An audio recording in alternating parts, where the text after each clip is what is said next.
Bonjour. Bonjour Caroline. Ça va Cyril? Très bien et toi? Moi je vais très très très bien. Bon bah super, t'as bien mangé? Oui, toujours. J'imagine bien. Donc nous voilà réunis pour la deuxième conférence sur le consommateur qui commande, le cycle, donc c'est la deuxième version. Oui, c'est la deuxième après celle du 29 mars de cette année chez Euralimentaire. D'accord, donc aujourd'hui en fait on fait un focus spécifique sur, on va essayer en tout cas de comprendre qui il est ce nouveau consommateur, comment il fonctionne avec sa communauté. En gros il est très digitalisé, c'est ce que tu m'as expliqué et c'est ce qu'on va voir en ce moment ensemble là maintenant. Oui, tout à fait. Alors, est-ce que tu peux nous décrire justement donc, qui il est ce nouveau consommateur, rapidement? Ce nouveau consommateur, il est beaucoup plus expert et il va avoir des arbitrages qui sont très très très différents de ceux qu'on a pu assister jusqu'à maintenant. Et en fait, aujourd'hui, on peut même être en opposition. Le consommateur alimentaire qu'on connaît depuis longtemps et ce consomme-acteur, comme je l'aime l'appeler, qui est en fait un jeu de mots que j'ai fait en référence à un titre d'un bouquin de Stigler dans le monde du travail, rien à voir avec l'alimentation, qui était l'emploi est mort, vive le travail.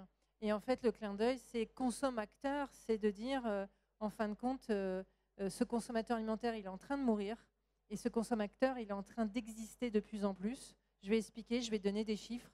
Et le consommateur avec ce M majuscule S apostrophe, c'est un clin d'œil sur le j'aime qu'on utilise aujourd'hui de façon virale, qui est j'aime l'alimentation, mais je veux en être acteur. Ok.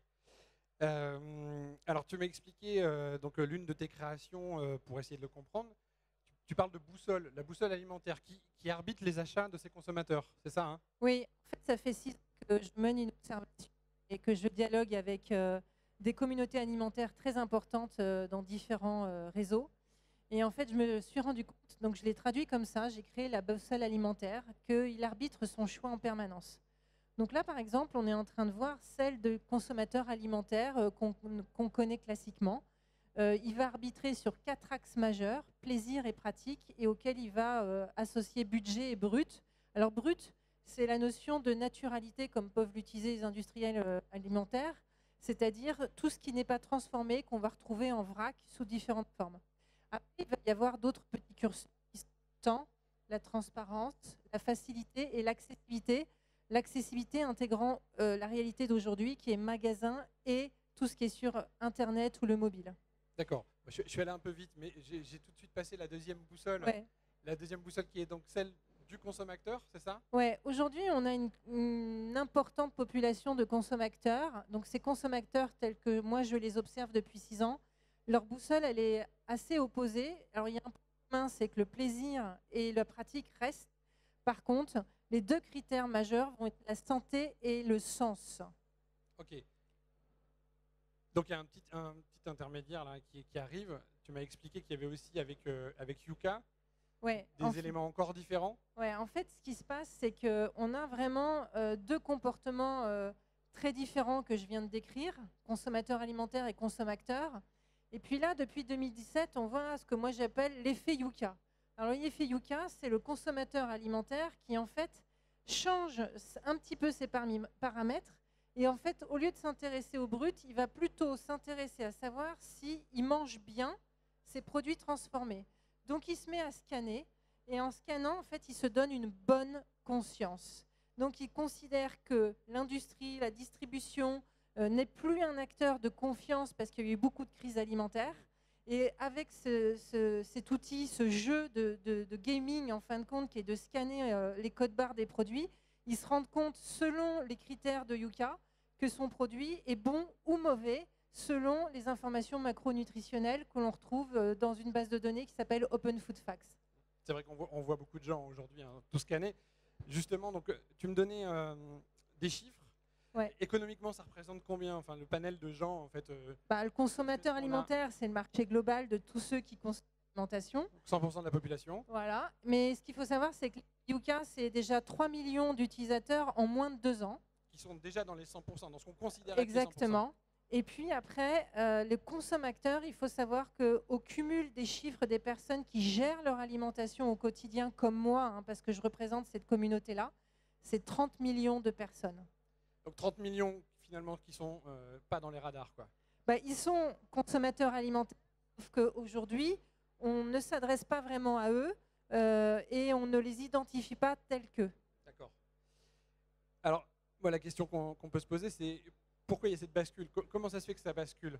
Comment on explique que justement du consommateur, on passe au consommateur? Ben, en fait, la première chose, c'est ce que moi j'appelle... alors là, je vais partager d'abord un changement comportemental, c'est qu'il faut bien comprendre qu'aujourd'hui, ça c'est mon observation aussi au travers des communautés que j'observe et des données qui sont issues de l'appli mobile que j'ai lancée il y a 1 an. Vous avez 3 comportements en fait vis-à-vis de l'alimentation. Soit vous avez des gens qui sont dans l'obligation, comme moi, de devoir retirer des aliments pour des raisons de santé. Ensuite, vous avez des gens qui sont convaincus que changer leur alimentation est un acte de responsabilité. Par exemple, le vegan, le végétalien ou le végétarien. Et là, on retire tout ce qui est d'origine animale. Et ensuite, vous avez aussi une population qui n'est pas du tout chiffrée, mais qui est une tendance qu'on ressent partout. C'est ce que moi j'appelle les convaincus, qui vont en fait s'intéresser à leur alimentation au sens préventif. C'est l'axe que j'ai montré tout à l'heure, santé au sens préventif et non pas curatif. Okay.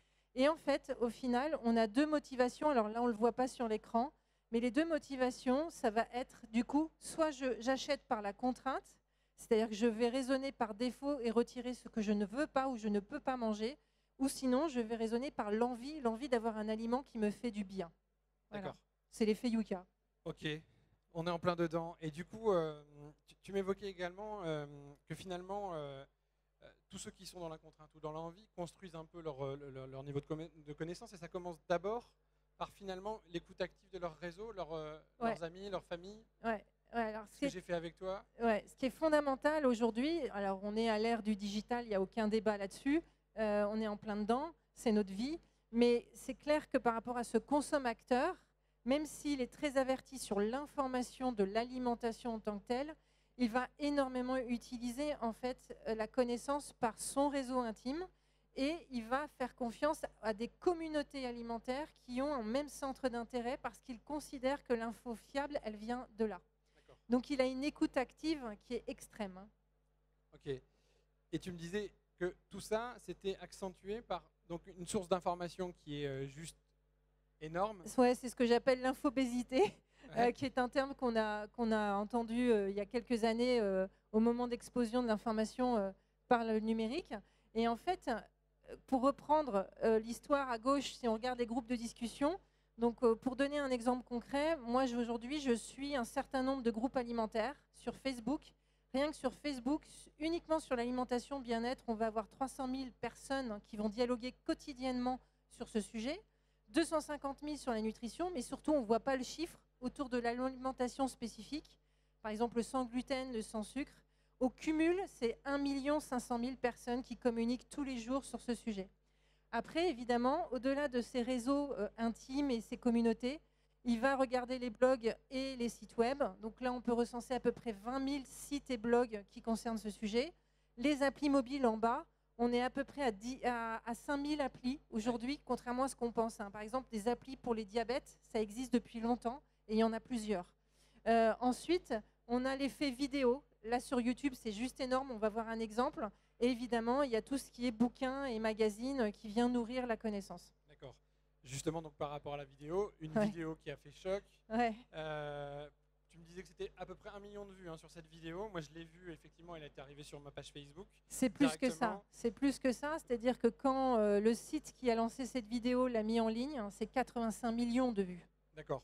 On a 2 morceaux choisis. Ouais. Le premier, justement, donc sur la partie brute. Alors, hop. Donc, c'est les produits bruts dont tu me parlais tout à l'heure. Ouais, bah ça c'est du produit brut, c'est-à-dire la pomme qu'on achète aujourd'hui, on sait très bien que c'est un des fruits qui est les plus touchés par les pesticides et qu'il y a en fait un travail chimique qui est fait pour beaucoup de magasins et par des industriels. Donc ça c'est un exemple qui donne plus très envie de manger les pommes. Je suis désolée, mais voilà. C'est la vérité, hein. Ce sont des gens qui ont juste fait un exercice scientifique, Ouais. en fait, qu'on pourrait faire à nos enfants, en fait. Ça contribue forcément donc à enlever cette confiance qu'on a au niveau des Ouais, consommateurs. ouais. Le deuxième élément de Ça, vidéo, c'est un muffin où on aimerait bien le manger, normalement. si tout va bien, effectivement. Voilà. Et en fait, ça, c'est la découverte de ce que contient ce muffin.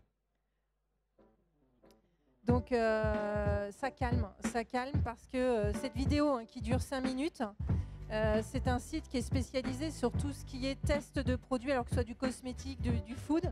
Et en fait, l'objectif, c'est de démontrer que peut-être qu'on ne nourrit pas correctement les gens ou on ne donne pas des produits corrects.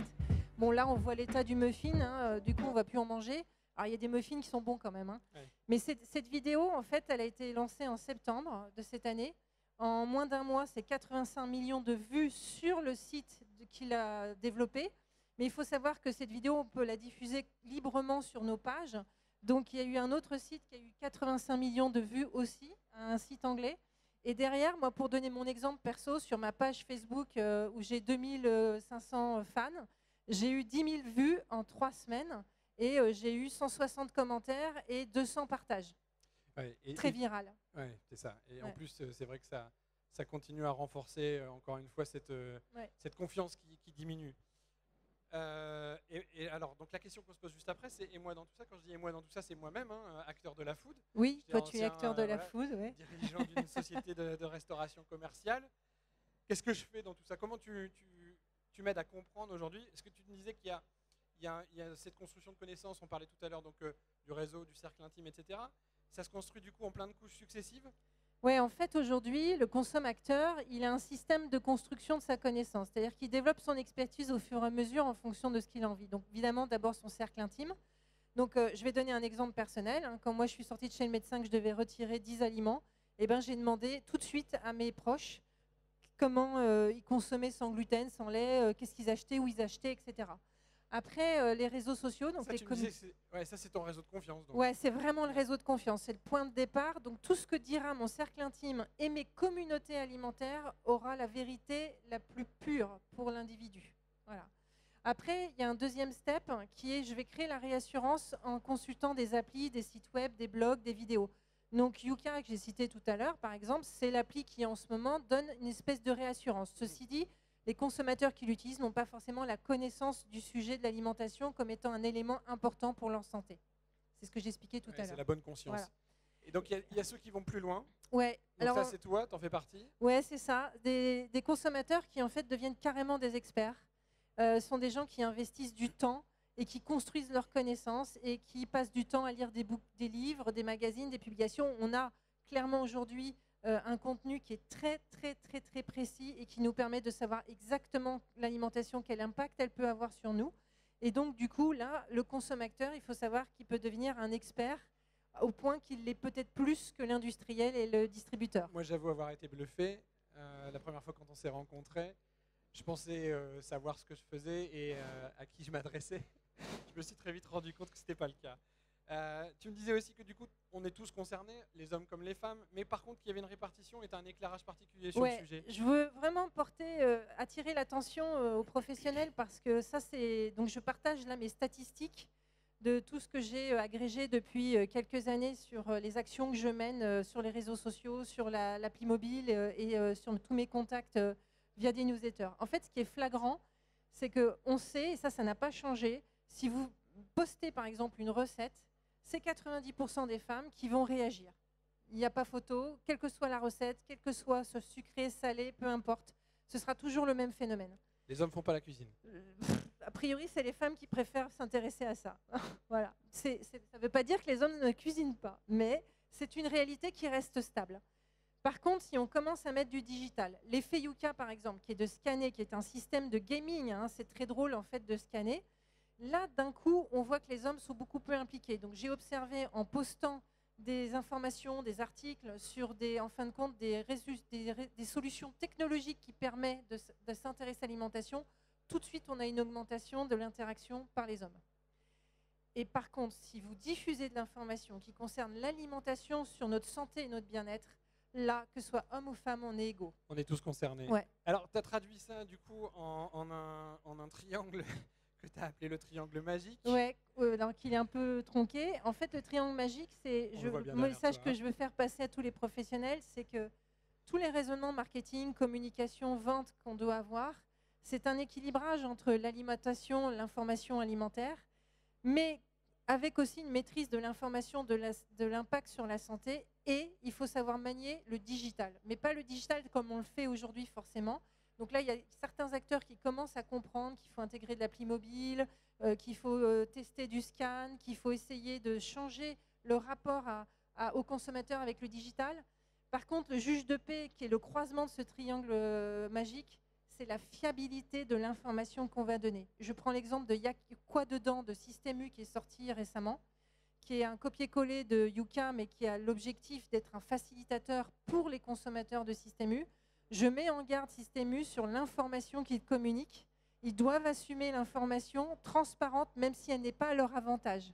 C'est là où ça change la donne entre le consommateur et le distributeur ou l'industriel. Ça peut avoir l'effet contraire, c'est ce que tu m'expliques. Oui, et qui commande, soit c'est le consommateur qui commande, soit on ne lui laisse pas les manettes. S'il est expert, on peut pas le tromper. Ouais.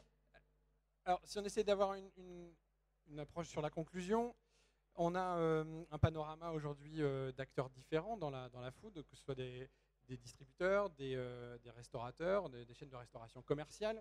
Tu m'as fait un panorama, selon toi, de la place de chacun d'entre eux entre le consommateur, l'effet Yuka, et justement le consommateur. Ouais. Donc on voit juste ici, donc, si tu peux nous le commenter. Donc je vais peut-être pas me faire des amis chez les professionnels de la food, mais je dois dire quelle est la vérité pour nous, consommateurs.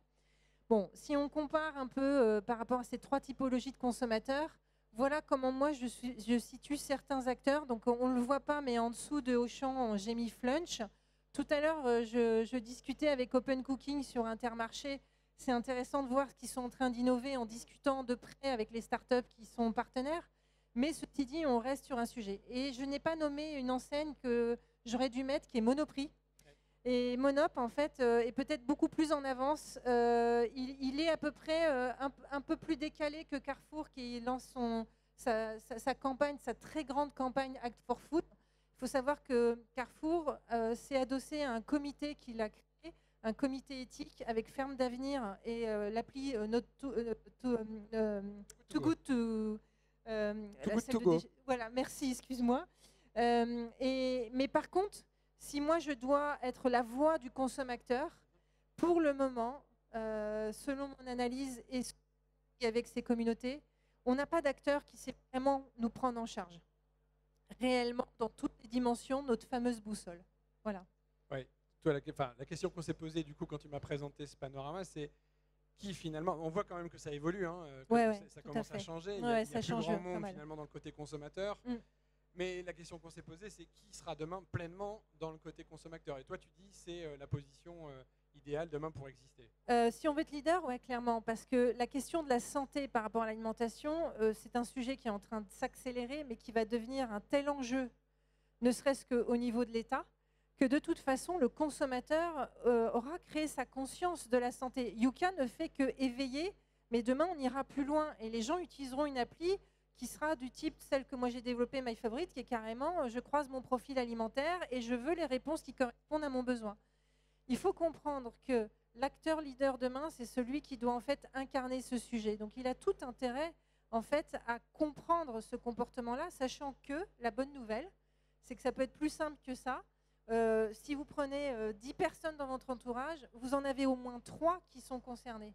Donc si on transpose ça à une entreprise, ça veut dire qu'au bas mot, on a un salarié sur 3 salariés sur 10 qui en fait peuvent déjà parler du sujet et le connaître. Il y a ceux qui le savent, il y a ceux qui ne le savent pas, ouais. qui ne l'évoquent pas. Ouais. Donc en fait finalement le 3 sur 10, toi tu penses que c'est en fait en deçà de la réalité? Oui, parce qu'en discutant avec les médecins de travail que je fréquente de plus en plus dans des très grosses entreprises, eux leur ratio c'est 1 sur 2. C'est-à-dire que sur 2 salariés qui viennent les voir, il y en a un qui va leur parler de questions de nutrition pour leur santé. D'accord. Alors, on a fait un dernier slide qui est sur, selon toi, donc, les clés d'une relation durable. Moi, j'ai essayé de traduire ça parce que, en fait, finalement, ta boussole, j'ai considéré que c'était les facteurs clés de succès. Donc, l'objectif, c'était de dire, finalement, comment on nourrit nos atouts dans une entreprise pour réussir à être bon sur ces facteurs clés de succès, c'est ça? Oui, en fait, pour une entreprise, par exemple, on pourrait, sur la base de la boussole, créer en fait un espèce de baromètre d'évaluation de où se situe l'enseigne ou l'industriel ou même la chaîne de restauration sur ce positionnement avec ce consommateur. Il suffit de travailler sur des systèmes de questions, etc. C'est une approche qui est pour moi déjà la base. La deuxième chose, c'est qu'au niveau de la communication, il faut vraiment, au-delà de ce que peut-être on fait aujourd'hui sur les community management ou dans les médias, il faut vraiment intégrer comment créer un ancrage avec ce consommateur. Et il n'est pas du tout dupe, mais il n'est pas du tout. Limite, il préfère que vous lui dites la vérité que pas du tout. Il a créé sa connaissance, il l'a construit tous les jours, et son arbitrage, ce sera le fait que vous faites partie de son cercle intime. D'accord. Voilà. Et donc, du coup, si tu dois donner si tu dois me donner, à moi, mais aux autres acteurs de la foot, donc par où je commence? Parce qu'il y a quand même, du coup, un panel de choses importantes et conséquentes à mettre en œuvre. Donc, je commence par quoi? Moi, déjà, je ferai deux choses. J'évaluerai comment je me situe sur cette boussole, pour déjà savoir d'où je pars et quels seraient les curseurs que je pourrais bouger. Et la deuxième chose, je m'intéresserai en fin de compte, l'interne de mon entreprise pour savoir combien de personnes déjà sont au courant de ce sujet et sont consommateurs. D'accord. Et je travaillerai sur la formation des collaborateurs, la sensibilisation. On ne demande pas à nos consommateurs que les gens soient pointus et qu'ils nous répondent à notre mode d'alimentation qui est unique. Et tout le monde est unique. Mais par contre, on demande qu'on nous continue à nous faciliter et nous servir en tant que clients. Ce qui est quand même le métier de la base de ces acteurs. Voilà. Merci Caroline. Merci.